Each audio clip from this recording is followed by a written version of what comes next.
So today we're out at a place called Moores Creek Battlefield. It's a national battlefield with the National Park Service. And in this particular location, there was a battle that happened here during the American Revolution, or really prior to the Revolution itself. And it only lasted about 3 minutes. But the significance of this place, it can't be overstated. Really, it's one of the great battlefields to visit out here in North Carolina. We're going to take you out here and let you see the place.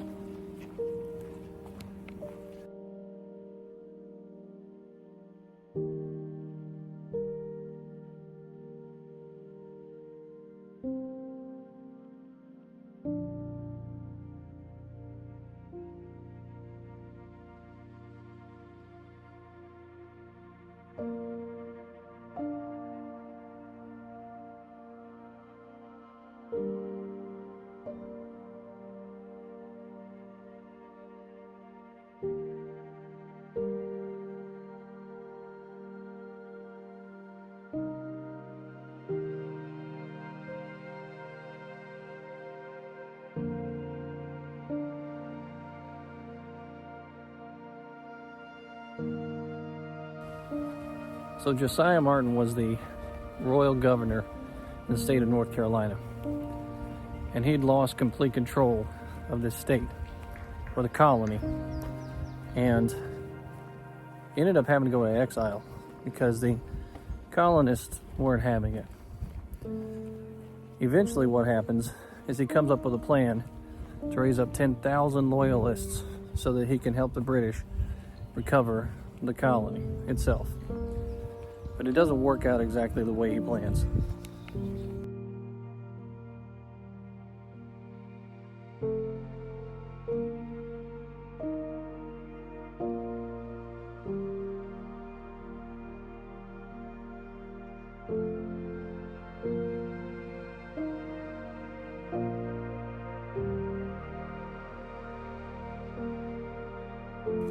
So Martin manages to raise up 1,600 men.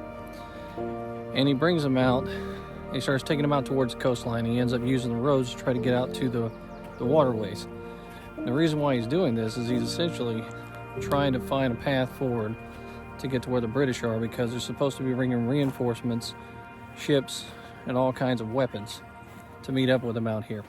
And they're going to go in and storm North Carolina. But when he gets out here, he has Moore waiting on him. He has Caswell waiting on him. And the only road that he can find with a clear path towards the coastline happens to fall right here in this location that we're at now. And this is where he ends up meeting Caswell, and that battle unfolds.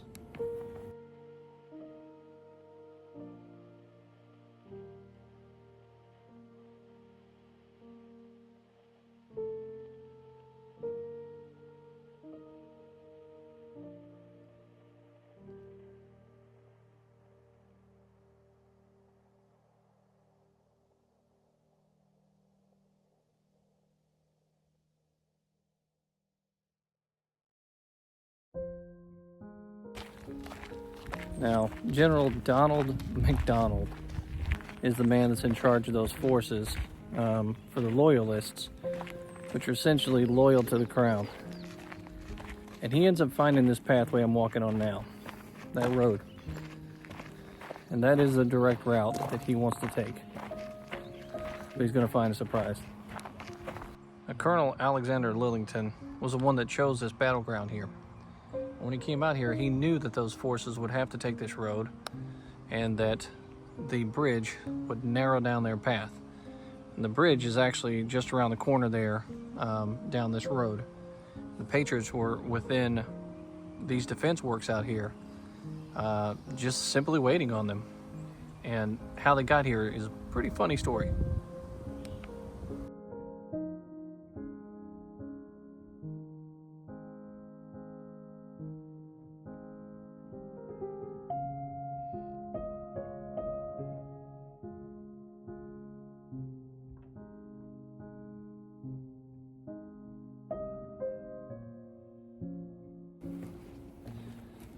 So now these loyalist soldiers, they're not just facing soldiers, In a typical combat situation, they're facing this swamp that's surrounding me right now.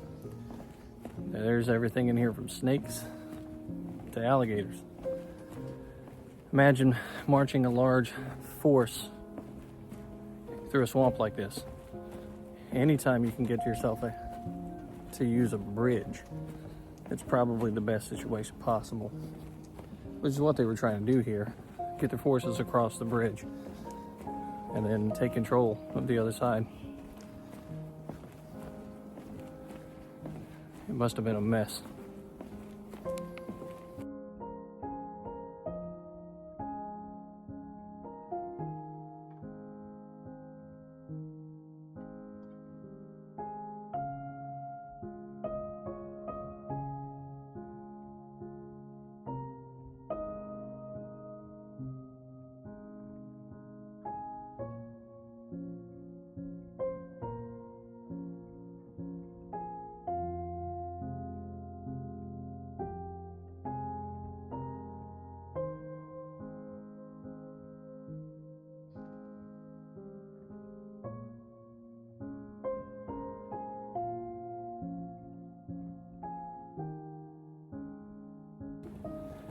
Now in 1764, there was a law that was put out by North Carolina, the colony, on exactly how wide a bridge was supposed to be.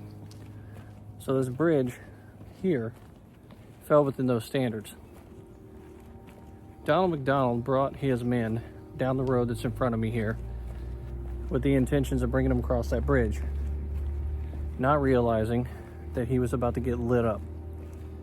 He gets his men here and he starts walking them, marching them through this area on the Black River Road. And directly ahead of me there, the trap is set.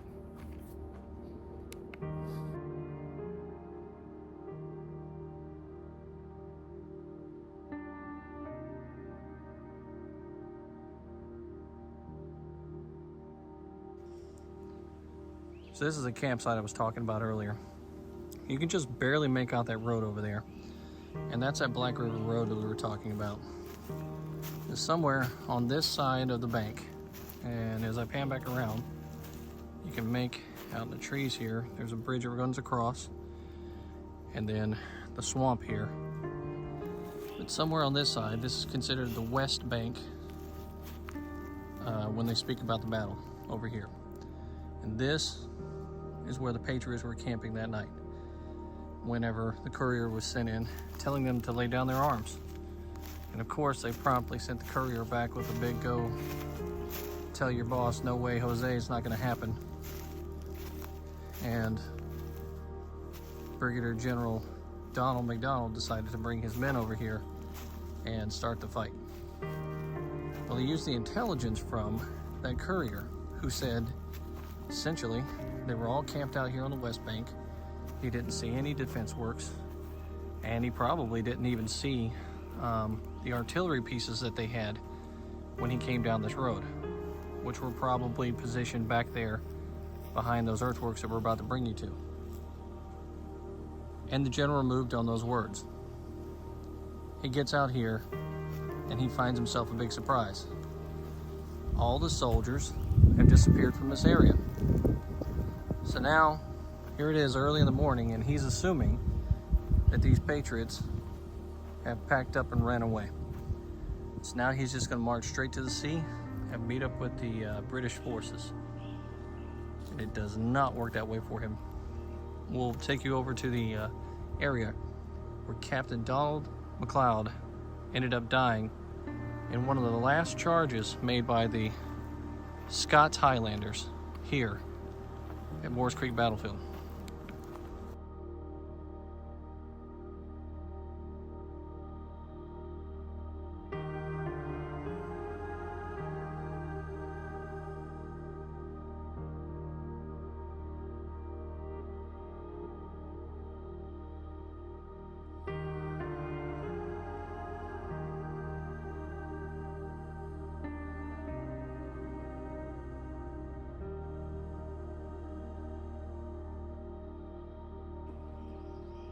So somewhere out in this location here is originally where the Patriots had their camp set, all throughout this area. And the ground over here is just a little bit higher than the swampy area down below. So it's a good place for a camp.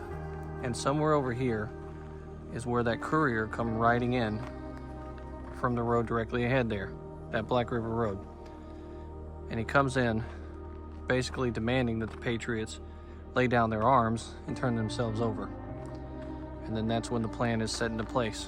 And what that courier doesn't see from this position, as you can tell by looking here, beyond that bridge, that's where the earthworks, the fortifications have been built up for these soldiers. That's where they plan on falling back to fight.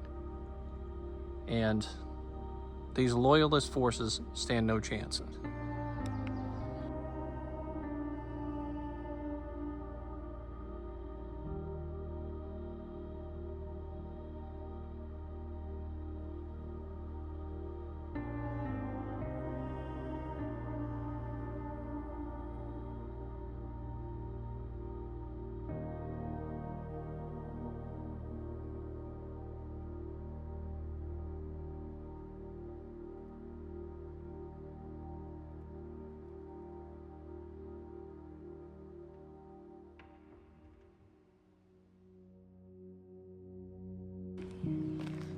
So as the loyalists are coming up this road, they've crossed over the bridge, and skirmishers are off in this direction over here somewhere.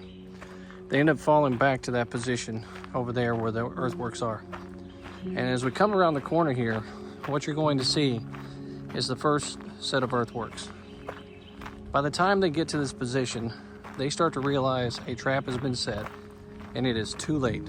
So they try to charge what turns out to be the Highlanders' last broadsword charge.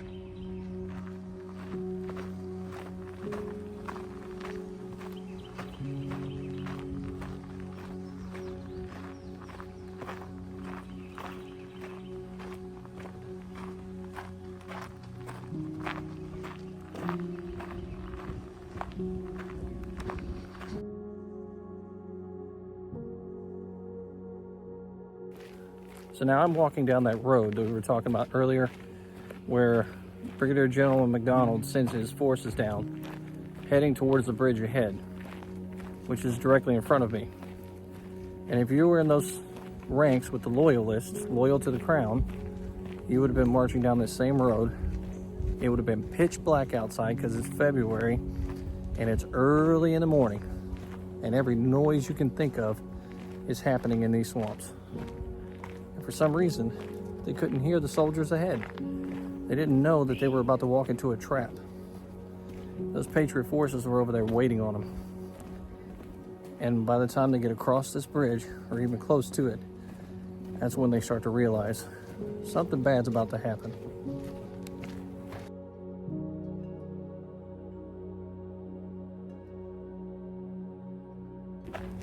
So now when we talk about this fight out here, it's not your typical fight that you would see in the Civil War. The forces aren't very large, and they weren't during the American Revolutionary War. And according to American Battlefield Trust's website, the forces were something like 1,000 Americans or Patriots were involved, and 800 British regulars were involved.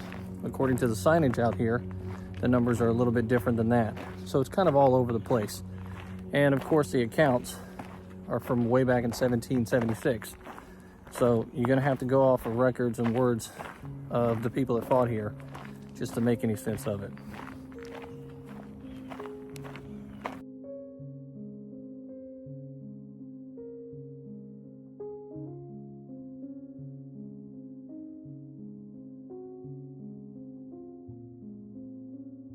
So now the Highlanders get to this point here, and these two cannons go off, and about 100 muskets open up on them.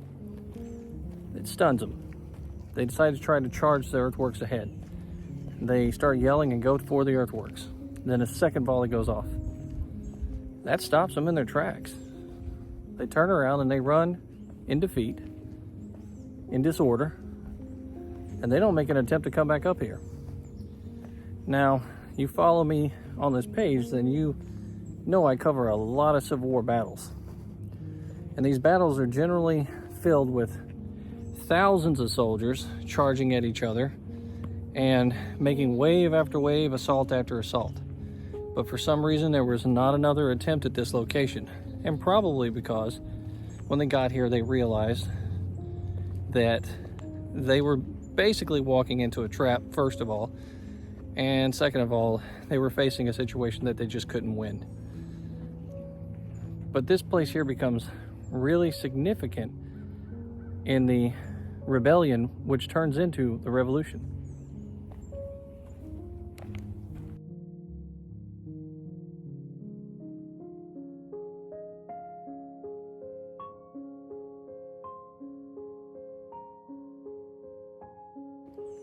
So behind me here are some of the works that are out here on this battlefield. And the signs out here say that these are some of the original works that are on the field. But then there's another sign to counter that saying archaeologists have dug down to find out that these works that are here were built on top of the original earthworks. So somebody's done some doctoring through the years to make sure that they're still standing above ground.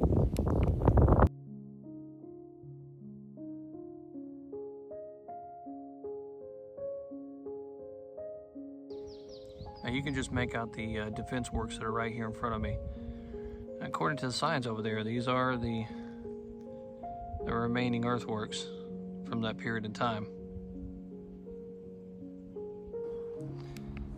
So on this battlefield, there are 6 or 7 monuments, but this is my favorite one out here because it's dedicated to Private John Grady.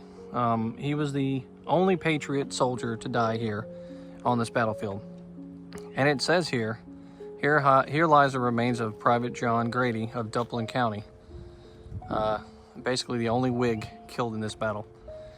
That's pretty neat to me to see something like this out here. Not only is it talking about the common soldier who fought in every war that we've ever had for our country and for freedom, but he happens to be the only one to die here from the United States forces.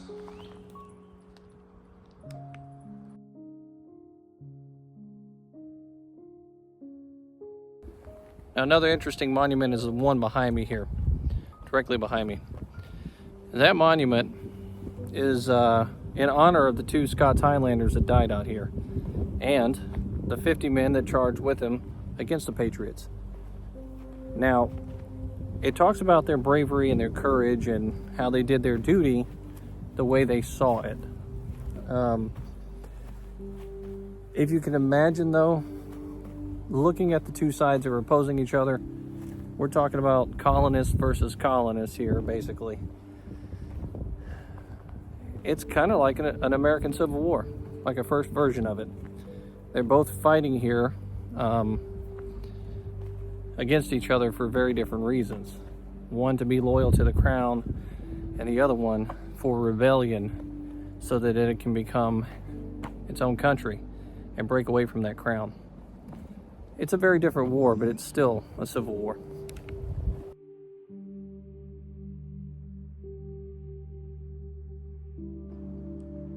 So this particular sign is dedicated to women like Penelope Barker, who organized the Edenton Tea Party in 1774. She ignored the traditional roles of women and led protests against British taxes. That was a pretty significant woman during the American Revolution. Women like Flora MacDonald, whose loyalty and devotion were unbreakable, and she rallied her fellow Scots Highlanders before Moore's Creek. But she ended up paying a big price for that because her husband and her home were taken right after this battle. But like we said earlier, women recaptured that determination when they came out here again to try to turn this into a national park.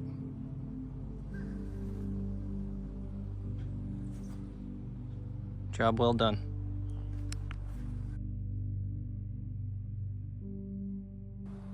Now at the base of this monument, you actually have Ezekiel Slocum buried here, along with his wife Polly. That's pretty amazing. And you want to talk about a legacy being left behind. You can't miss this. Parking for the visitor center is right over here. This is the highest point on the entire battlefield. The battlefield itself actually sits off in the distance over there. All the earthworks are over there, and then back in the tree line there is where the swamp is.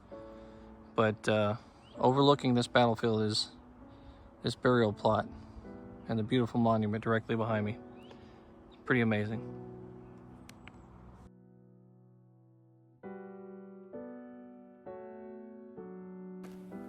So what's the outcome here of all of this? Well, after being unsuccessful off the coast here, the Brits decided to try to attack Fort Moultrie. And they were unsuccessful there too. With all the different unsuccessful attempts throughout the South, they decided to concentrate their forces into the north and start the attack up there. And that led to years and years of fighting in the north during the American Revolution. But this pretty much ends colonial rule, royal rule here in the state of North Carolina. This is the exclamation point in North Carolina that lets the governor and the king and queen know that North Carolina will not be ruled by the King of England. It will not be ruled by the royals. This is going to become a state unto itself here in what would eventually become the United States. And a 3-minute battle turns into all that.